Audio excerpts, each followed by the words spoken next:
10 lessons after all the TAVRs I've done in the last 15 years. And, this is the first TAVR that we did November 26, 2007. It was like magic, right? Everything worked. It was beautiful. And since then, the number of TAVRs that we've done every year has actually gone up, and in fact, we are almost nearing or maybe north of 6,000 TAVRs at our institution.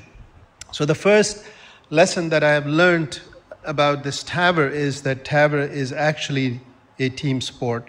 And everybody, it takes a village literally to do a TAVR and to build a TAVR program.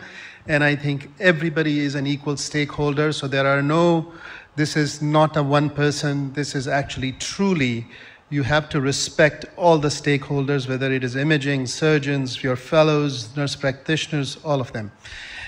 I think the most important thing that I learned very early on was that good imaging is key to successful TAVR. And I think the most important thing is accurate device sizing. And you will not believe this. This is pre-CT era, 2010. So this is how we used to size, right? Look at the CT, it's 20.9 on TEE, so we use a 23 millimeter valve. There is PV leak, moderate. But when you look at later on, we dug out the CTs in these patients because we had acquired these CTs and we were able to go back and do the analysis. Look at the maximum dimension, it was 28. So no wonder there was PV leak with a 23 millimeter valve, and it became very clear that the annuli had huge variations in shape and they actually changed in systole and diastole. And here is another case example that we did in 2010. And if you look at it, in one of the measurements, the measurement was 21.6. But look at the cross-sectional measurement. This is all retrospective analysis because we were using CT only for vascular access at that time.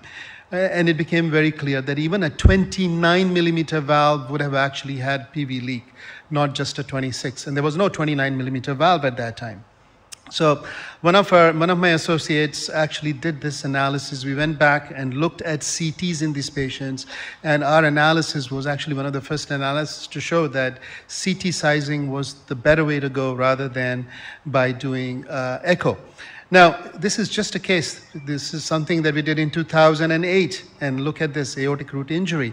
And when we went back and looked at the CT, it became very clear to us that the minimum dimension here was 14.6. There was MAC, there was contiguous calcium in the LVOT, and if you look at the area, it was only 241, right? With a valve size of 23, it for sure caused injury. The second lesson I learned was data is powerful, right? I think we all know about it, but nonetheless, it just highlighted how these clinical trials were done in TAVI, so there was no shortage of patients. All right, patients were actually lining up to get these procedures done. So I think multiple successful devices in multiple trials was the key in convincing, and all of these trials published in the New England Journal of Medicine, the Lancet, and JAMA, all of these things were actually very, very important in driving the field forward, changing the guidelines, allowing for proper reimbursement. Very early on, I learned that what may seem outrageous may actually not be that unreasonable, and that age is no barrier to TAVR. So this is a 100-year-old patient in 2011, had a proximal right, had a left main trifurcation. We stented the right, stented the left main, then actually did a TAVR in this patient. You can see this is the old valve, all right, and in fact ended up with a good result, no gradient. The valve function looked excellent, and the tall gentleman is the guy. He was actually a week later in my office, after his TAVR procedure. And, if you look at him, he actually continued to do better. And this is when he was 104. I got an email from his daughter that he was actually doing well, and he actually lived to be 106. So unless we had pushed limits, we would have not known where the limits are, and this technology actually allowed us to do that. The next lesson that I learned was use all available talent to help your patient. Set your ego aside. And here is a patient, 75-year-old. Okay, look at the LVOT calcium. And, it all looked good. A little bit later, we saw there was actually pericardial tamponade. We aspirated, put the blood back through the vein, and then actually did picture on aortic root angio. Nothing really lit up. But then we actually did a selective injection into the cusp, and you can see that there is extravasation, there is contained or not so contained aortic root rupture. We worked with our neuroradiologists actually, and we coiled this, and this patient actually did just fine. Was discharged a few days later, and we avoided a sternotomy. So this is, applying all the lessons and everybody's skills to the task. And this is a patient later on, and this patient went home, and this is something that we published. And in fact, I get texts from people. Actually, the last text was from here in India a few months earlier, actually suggesting that they did something like this and actually saved their patient. What else did I learn? I learned that every crisis can be an opportunity. And very early on, I was a principal investigator of this Portico IDE study, and we had to halt the study because there was reduced leaflet motion. We were doing 4D CTs naively, and we saw that these leaflets were not moving. Our trial was actually stopped. But nonetheless, what we did was we undertook a very thoughtful investigation of this, working with the engineers, which generated a New England Journal of Medicine paper, a Lancet paper, and started a whole field of subclinical leaflet thrombosis. And actually we found out that this was not just related to one valve, but all bioprosthetic valves, including surgical valves. I think, and this is something that we all know. So another lesson is, do not give up too soon on a crashing patient in the cath lab. And here is a lady, she's 9 years old. There's a tight left main, as you can see, subtotal. We put the Amplatz catheter across the valve, knowing that she may become unstable and we may have to do TAVR quickly. And we started doing the PCI, and she actually immediately arrested. She needed CPR. During CPR, no rapid pacing required. We actually then deployed the valve. This is the SAPIEN valve being deployed. And then, of course, we went ahead, put the Impella, stabilized her, crossed the lesion again, and did a nice bifurcation stenting. She was in the ICU for 4 days, and she actually was discharged a week later. And this is a few days after that. She actually turned 100. And then she lived to be 103. She was actually a Holocaust survivor. Be prepared for the worst. Here's a patient, 79 years old. This is a patient who's got severe aortic regurgitation presenting as angina. Okay, the valve that she has, the surgical bioprosthetic valve that she has, is a 23 millimeter St. Jude Toronto bioprosthetic valve. And if you look at this is 12, 13 years ago.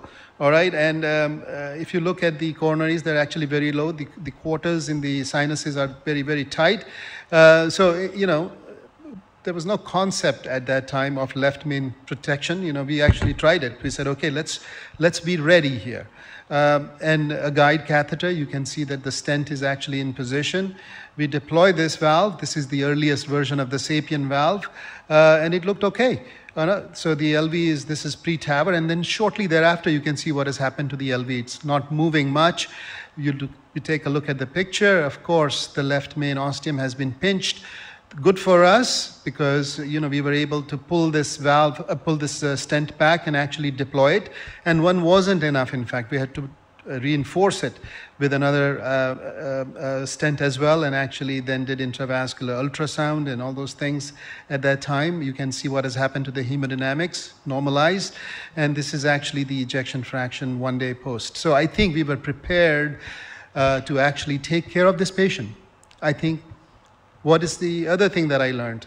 Learn from your mistakes, and some can never be repeated, such as this one. So this is, once again, this is the old SAPIEN valve. This was a MITERA flow valve. We protected the left main, and we are deploying this. But shortly thereafter, the patient, in fact, decompensated. This is what happened. We couldn't have occluded the left main. We injected, we had protected the left main. But what had happened was, this is basically at a cardiac standstill. Immediately we went on heart-lung machine.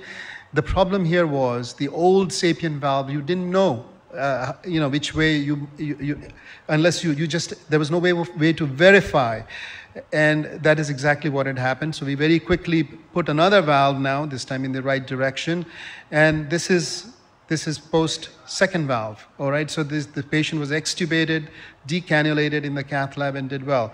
Not only that, this patient lived, 6 years later, now you can see this patient has mitral regurgitation. Now we've used a dedicated mitral regurgitation device actually to treat this. So another example of what happened.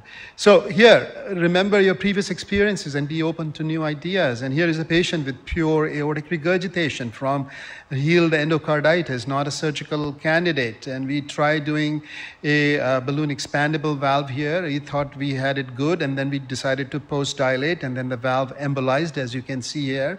And essentially what we did was, we pulled this balloon back, then went ahead, put another valve. As you can see, this time we actually oversized it a little bit more, so the valve anchored, and then we took a evolute valve because the other valve was actually sort of bobbing. So what we did was we cut out the leaflets of the evolute valve and anchored that valve there, and this patient was actually able to go home and actually did well. Teamwork and collective thinking, and the best ideas at times come from your junior-most colleagues and your fellows. And here is a patient, who's got a evolute valve. You would think they never fail, but here is one. And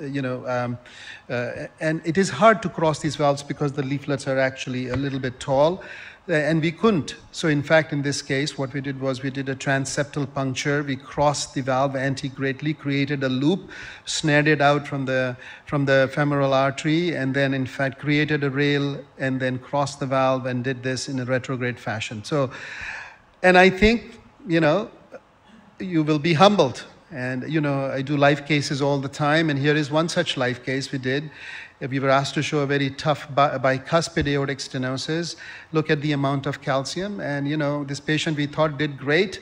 But later on, actually, after going to the ICU, in fact, this patient decompensated, had aortic root hematoma, and ultimately didn't make it. So I didn't want to just show you all my successes, or our successes rather, and I think that aortic root injury is an issue when you deal with some of these very, very heavily calcified valves. Heart-lung machine saves lives. I think we've all evolving to the minimalistic thing, but I think occasionally when you do a lot of TAVRs, you will have a case where you are thankful that you had a heart-lung machine somewhere in the vicinity. And here is a case that we did many, many years ago. All right, and this is a patient that we had enrolled in the one of the evolute pivotal studies, and not a whole lot of calcium. We deployed the valve. Early on, you can see flow in the left main. Later on, we didn't see much flow in the left main, and there is a standstill. Immediately, we went on heart-lung machine. You can see there is actually no flow. We yanked out this valve, all right, snared it out, restored the flow. Then we actually used a smaller valve. And then actually went through that, went into the left main ostium, ballooned it, and then actually stented it. Believe it or not, she actually is still alive and actually doing all right. So I think the important thing is, yes, we need to push the technical limits, but I think it's important to collect and publish data, and bicuspid is just one such example. So I think the only reason we can push limits is because we have data now to back us. So I think which is data that we have generated in bicuspids showing that the outcomes may actually be good. Being thoughtful and actually deciding what to do and what bicuspids not to do. The same thing with aortic regurgitation. We are doing it, but we are actually accumulating data. I think it's not about doing it willy-nilly, but actually learning from what we actually do. I think I've learned that some cases are more than procedures. They're actually spiritual experience. And here is a 49-year-old lady who came. She bought one-way ticket from Central Coast, California. She's got severe MAC. She's also got aortic regurgitation. This is one of the earliest cases of sapien in MAC in the world. We had no idea about neo-LVOT and all of those things. We got just lucky that this valve anchored and actually did well, and then we brought this patient a year later to actually do the aortic valve, which was done as a live case. So this patient has off-label use of balloon expandable valve and off-label use of the self-expanding valve. I think this whole field of TAVR was inspiring, right? To be inspired by these pioneers like Henning Anderson and Alan Cribier. I think what really mattered in America was strong leadership and properly navigating. So TAVR did not meet the fate of carotid stenting, all right? It is properly reimbursed, and this was by getting all the stakeholders. And I think I've learned you cannot miss out on game-changing innovations. And on that note, I will end by showing this case. This is a 78-year-old patient who actually had bypass surgery, but they forgot to fix the aortic valve and forgot to address the mitral valve. So this is a few months later, we in fact brought this patient, did a balloon expandable in the aortic position. Then we used a dedicated device called the EOS device for the mitral valve. All right, this is done transeptally. So this is the aortic valve, this is the mitral valve, all done during one procedure in a matter of about an hour and a half.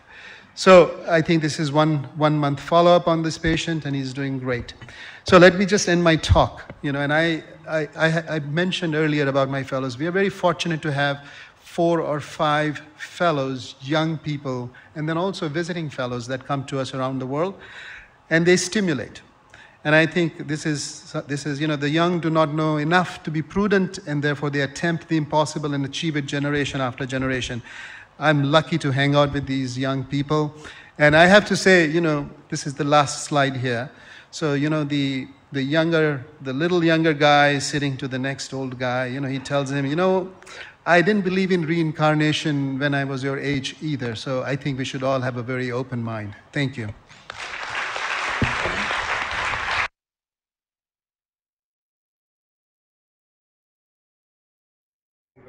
For your presentations.